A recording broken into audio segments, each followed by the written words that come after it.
Hi friends, मैं राजा Ram sir आप सभी का आपके अपने YouTube channel Hrithik science classes में बहुत बहुत स्वागत करता हूं। आज हम लोग क्लास 12th मैथ में आव्यूह से संबंधित प्रश्नों को हल करेंगे। आज हम आव्यूह को शुरू करने जा रहे हैं, जिसका आज पहला वीडियो आपके सामने लेकर उपस्थित हूँ। इसमें हम आव्यूह से संबंधित कुछ महत्वपूर्ण प्रश्नों के बारे में जानेंगे जो बोर्ड की परीक्षा की दृष्टि से महत्वपूर्ण हो सकते हैं। यदि आप अभी तक हमारे चैनल को सब्सक्राइब नहीं किए हैं तो कृपया हमारे चैनल ऋतिक साइंस क्लासेस को जरूर सब्सक्राइब करें, ताकि आपको नए नए वीडियो मिलते रहें। यदि वीडियो अच्छा लगे तो लाइक और शेयर जरूर कीजिए। बेल आइकन का बटन अभी नहीं दबाया है तो कृपया बेल आइकन को जरूर दबाइए, ताकि हमारा वीडियो आपके पास पहुंचता रहे। चलिए वीडियो को शुरू करते हैं। यहाँ पहला प्रश्न है, यहाँ दिया गया है 6 3 + x 2 5 2 7 8 9 3 2 y - 3 1। यानी ये जान लीजिए इसका कैसे हम पढ़ते हैं। ये देखिए, ये आपका स्तंभ होता है, यह स्तंभ के रूप में है और यह पंक्ति है। यह एक आव्यूह बनता है स्तंभ और पंक्ति मिलाकर। ऐसे ही यहाँ पर भी यहाँ कहा गया कि इतना इतना तो x और y का मान आपको ज्ञात करना है। ऐसे आपको प्रश्न दे दिए जाते हैं जिसमें आपको x y z जो भी मान अज्ञात होते हैं उसको ज्ञात करना होता है। चलिए इसको हम हल करते हैं। 6 3 + x 2 5 2 7 इक्वल टू आपका है 8 9 3 2 y - 3 1। यही है। इसमें हमको x और y का मान निकालना है। यहाँ हम संगत पदों को क्या करेंगे, तुलना करके लिख देंगे। तो देखिए संगत पद क्या है, यहाँ इसका भी क्रम, यदि क्रम हम देखते हैं तो 2 × 3 इसका भी क्रम हो रहा है, 2 × 3 इसका भी क्रम हो रहा है। यानी कहने का मतलब है कि 2 पंक्तियां है और 3 स्तंभ है इसमें भी। तो हमको तुलना करके आसानी से हम यहाँ मान ज्ञात कर सकते हैं। संगत पदों की तुलना करने पर, संगत पदों की हम तुलना कर देंगे।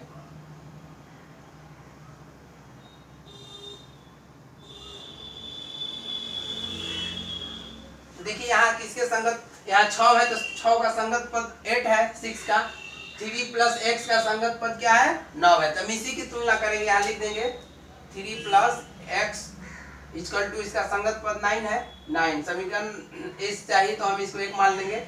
अब देखिए दूसरा क्या है, यहाँ y - 3 है तो ये 2 का ही संगत पद होगा, यानी हमको y - 3 = 2, समीकरण नंबर 2। अब यहीं से हम हल करेंगे तो हमको x और y का मान निकल जाएगा। देखिए सबसे पहले हम लिख रहे हैं समीकरण 1 से। क्या लिख रहे हैं, समीकरण 1 से। यहाँ पे है 3 + x = 9, या x = क्या हो जाएगा 9 - 3, या x का मान हमको यहाँ देखिए 3 को हम पक्षांतर कर दिए, यहाँ प्लस है तो क्या हो जाएगा माइनस, या x = आपका हो जाएगा 6। तो यहाँ से हमको x का मान क्या मिल गया, 6। यहाँ पे अब यदि हम समीकरण 2 से लिखते हैं, समीकरण 2 से हमको y का मान निकल जाएगा, क्योंकि समीकरण 2 में हमको y है, हमको x और y का मान निकालना है। तो देखिए समीकरण 2 से हम लिखेंगे तो यहाँ हो जाएगा y - 3 = 2, या y = 2 और -3 को उधर हम पक्षांतर कर दे रहे हैं, माइनस है तो क्या हो जाएगा यहाँ पे प्लस, यानी y = 5। तो हमको x और y का मान ज्ञात करना था। इस तरह से आपको प्रश्न मिलते हैं तो आसानी से आप x और y का मान ज्ञात कर लेते हैं। x y z भी होता है, बहुत से अज्ञात पद होते हैं। चलिए इसी पर हम एक और सवाल आपको बताते हैं, ताकि आपको इस तरह के प्रश्न आसानी से समझ में आ जाए। देखते हैं इसका दूसरा प्रश्न क्या है आज का।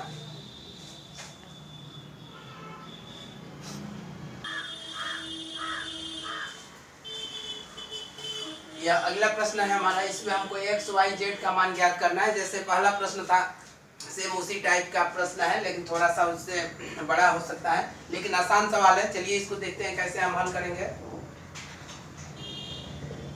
3x + y 5 2x + 3 9 4 0 8 z - 4 9 6। एक साइड का आव्यूह है, आव्यूह का एक पहचान होता है। अब अगला साइड में हम देखेंगे y - 2 6 4 + x 036 ऐसे हम प्रश्न को ऐसे ही हम लिख दिए हैं। जो प्रश्न था सेम हम उसको ऐसे ही लिख दिए। अब हम क्या करेंगे, अभी जैसे अगले प्रश्न में हम देखे थे कि तुलना करना था, यहाँ भी हम तुलना कर देंगे, लिख देंगे तुलना करने पर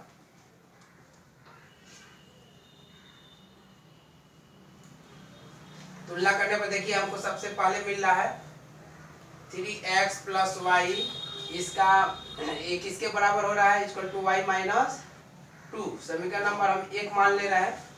ये देखिए संगत हम अवयवों की तुलना करते हैं, संगत पदों की तुलना करते हैं, तो इसके संगत पद यहाँ है और वही तुलना करते हैं जिसका मान हमको ज्ञात करना होता है, यानी x y z जो भी हो, अचर को हम छोड़ देते हैं, अचर का कोई तुलना हमारा नहीं हो सकता है। अब देखिए दूसरा हम यहाँ x है, चूंकि यहाँ हो जाएगा 2x प्लस 3 इक्वल टू कितना हो रहा है 4 प्लस x, इसको हम समीकरण नंबर 2 मान लेते हैं। एक और हमको अचर पद दिख रहा है यहाँ, जो लास्ट पद दिख रहा है यहाँ 8z माइनस 4 इक्वल टू आपको कितना मिल रहा है 5 मिल रहा है।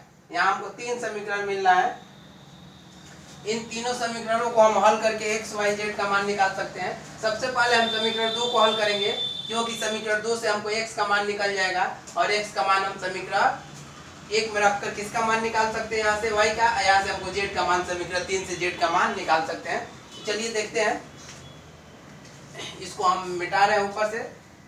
एक बार और देख लीजिए, यदि समझ में नहीं आया आपको तो जो प्रश्न है हम उसी प्रश्न को लिख दिए यहाँ पे। यहाँ सिर्फ तुलना कर दिए। तुलना हम संगत अवयवों की करते हैं, जैसे इसके संगत यह है, 5 का संगत 6 है, 2x प्लस 4 प्लस x है, 9 का 0 है, 4 का, यानी संगत अवयवों की तुलना करेंगे और जिसमें चर पद हो उसी का हम संगत अवयव देखते हैं।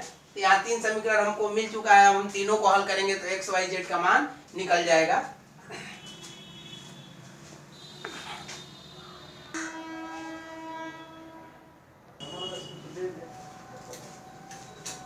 यहाँ सबसे पहले हम समीकरण 2 का प्रयोग कर रहे हैं, लिख रहे हैं समीकरण 2 से।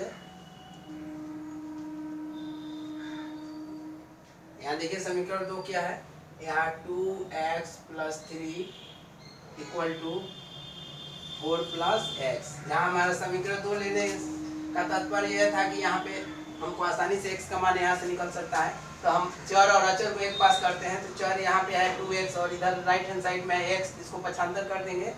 यहाँ 2x आप पक्षांतर होगा तो प्लस है तो माइनस हो जाएगा, अचर को एक पास कर देंगे, 4 और 3 को पक्षांतर कर दे रहा है तो माइनस कितना हो जाएगा 3। यहाँ हम x को लाए थे,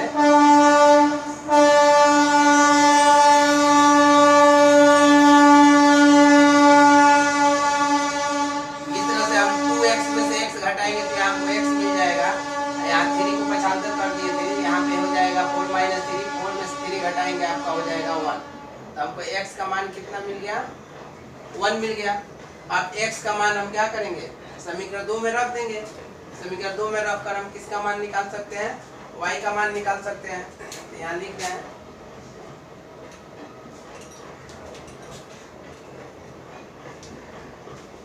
2 में रखने पर यहाँ जब हम समीकरण 2 में इसका मान रखेंगे तो देखिए यहाँ पे 3x की जगह पे हम 1 रख देंगे, यहाँ plus y equal to y minus 2। यहाँ देखिए 3 एक में 3,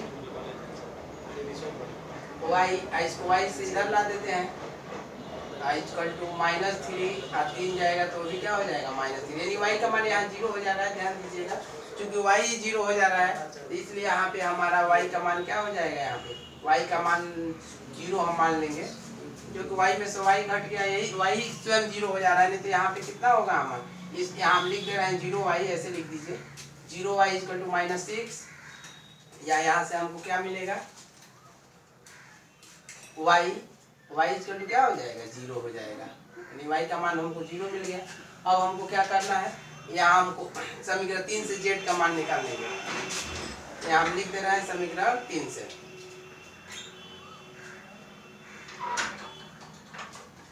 3 से यहाँ पे क्या हो जाएगा आपका 8z माइनस 4 इक्वल टू 5 है। यहाँ समीकरण 3 यही है, इसको हम डिलीट कर दे रहे हैं। यहाँ से हमारा 8z इक्वल टू हो जाएगा 5 प्लस 4, या 8z इक्वल टू हो जाएगा 9 हो जाएगा। यहाँ से हम z इक्वल टू लिख सकते हैं 95 गुणे में है तो यहाँ जाके बटे में हो जाएगा, तो z का मान हो जाएगा हमारा 9/8। यहाँ आपको थोड़ा सा कंफ्यूजन हो रहा होगा तो यहाँ हम बता दे रहे हैं आपको, यहाँ y को इधर ला दे रहे हैं, माइनस होगा, y में से y जाएगा 0 हो जाएगा, इसलिए यहाँ y का मान कितना हुआ, 0y हुआ। इधर -3 मिलकर -6 हो गया, यानी y का मान यहाँ से हमको कितना प्राप्त हो गया, 0 और z। इस तरह से हम जो भी सवाल होंगे उसको हम हल कर सकते हैं और आसानी से।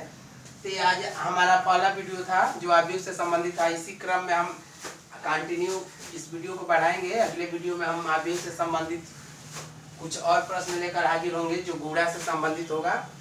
वह वैसे प्रश्न होंगे जो बोर्ड के एग्जाम के लिए आपके लिए लाभदायक हो सकता है। इस कोरोना काल में आपके लिए सुविधा दी गई है, इसलिए वीडियो यदि आपको अच्छा लगा हो तो जरूर इसको लाइक और शेयर कीजिए और अपना कमेंट करना ना भूलिएगा। अगले वीडियो में फिर मिलेंगे, तब तक के लिए आज्ञा दीजिए। नमस्कार, जय हिंद।